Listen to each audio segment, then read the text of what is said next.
আন্তর্জাতিক অপরাধ ট্রাইব্যুনালে নেওয়ার পথে পিজন ভ্যান দুর্ঘটনায় আহত সাবেক তথ্য ও যোগাযোগ প্রযুক্তি আইসিটি প্রতিমন্ত্রী জুনায়েদ আহমেদ পলকের এমআরআই প্রতিবেদনে ঘাড় ও কোমরে একাধিক জটিলতা ধরা পড়েছে বলে জানিয়েছেন তার আইনজীবী।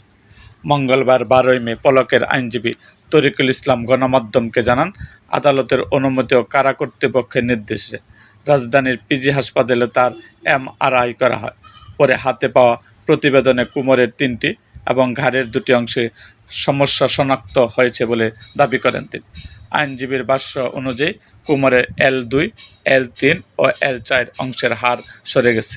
পাশাপাশি ঘাড়ের C5, 6 ও C6-7 ডিস্কের জটিলতা ধরা পড়েছে। তিনি আরও বলেন, পলক আগে থেকে শারীরিকভাবে অসুস্থ ছিলেন। দুর্ঘটনার পর তার অবস্থার আরও অবনতি হয়েছে।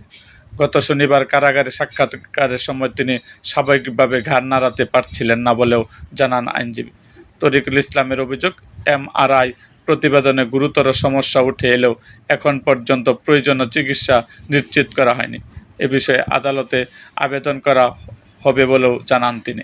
পিজন ভ্যান দুর্ঘটনার প্রসঙ্গে তিনি বলেন, ঘটনাটি শুধুই দুর্ঘটনা নাকি পরিকল্পিত কিছু ছিল তা নিয়ে তাদের সন্দেহ রয়েছে। তবে এখন পর্যন্ত এ ঘটনার কোনো তদন্ত কমিটি গঠন করা হয়নি বলেও দাবি করেন তিনি।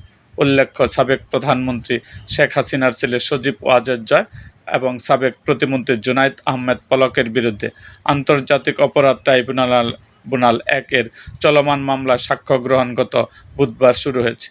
মামলায় সজীব ওয়াজেদ জয় পলাতক থাকলেও জুনায়েদ আহমেদ পলক বর্তমানে কারাগারে রয়েছে।